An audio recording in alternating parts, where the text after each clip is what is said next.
اطاعت رسول کا سب سے عظیم فائدہ ایک یہ بھی ہے کہ اللہ کا وعدہ یہ ہے کہ اگر تم میرے رسول کی اتباع کرو گے، اگر تم میرے حبیب کی اطاعت کرو گے تو میں تمہیں مکمل اجر دوں گا، تمہارے کسی بھی نیک عمل کو ضائع اور برباد نہیں کروں گا۔ دلیل اللہ نے قرآن مجید کے اندر یہ بیان فرمایا کہ وَإِن تُطِيعُوا اللَّهَ وَرَسُولَهُ لَا يَلِتْكُمْ مِنْ أَعْمَالِكُمْ شَيْئًا۔ کہ لوگوں سن لو، اگر تم اللہ کی اطاعت کرو گے اور رسول صلی اللہ علیہ وسلم کی اطاعت کرو گے تو لا یلتکم من اعمالکم شیئا، تو اللہ تمہارے کسی بھی عمل کے اجر اور ثواب کو برباد نہیں کرے گا۔ اللہ اکبر۔ پتہ کیا چلا؟ پتہ یہ چلا کہ نیک عمل پر اجر اور ثواب پانے کے لیے اطاعت رسول ضروری ہے۔ نیک عمل پر اجر اور ثواب پانے کے لیے، نیک عمل کو قبول کروانے کے لیے اللہ کا حکم ہونا ضروری ہے اور رسول صلی اللہ علیہ وسلم کا حکم ہونا ضروری ہے۔ آج بہت سارے لوگ کہتے ہیں کہ یہ کر لیے تو کیا حرج ہے، کہتے ہیں کہ نہیں کہتے ہیں؟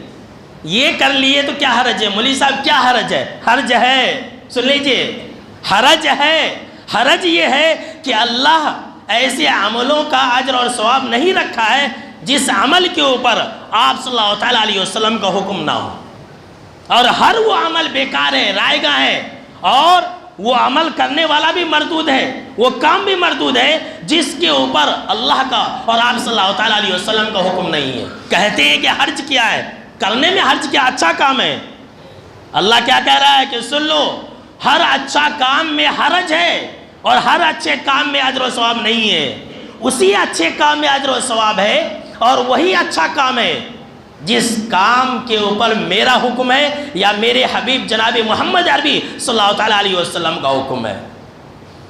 اور اس کے علاوہ جتنے بھی نیک اعمال ہیں میں اس پر اجر و ثواب نہیں دوں گا، اگرچہ ساری دنیا کے لوگ کرے، اگرچہ لوگ خوشی سے کرے، اگرچہ پوری دنیا والے لوگ اس کو اچھا سمجھے، لیکن اللہ کہہ رہا ہے کہ ہم اس پر اجر و ثواب نہیں دیں گے۔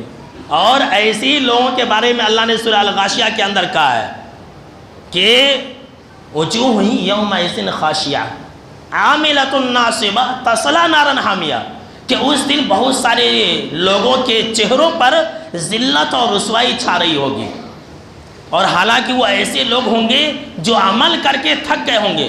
دنیا کے اندر خوب عمل کیا ہوگا، خوب عمل کیا ہوگا، لیکن جہنم کی آگ کے اندر جائیں گے، تصلی نارا حامیہ، جہنم کی آگ کے اندر جائیں گے۔ کیوں؟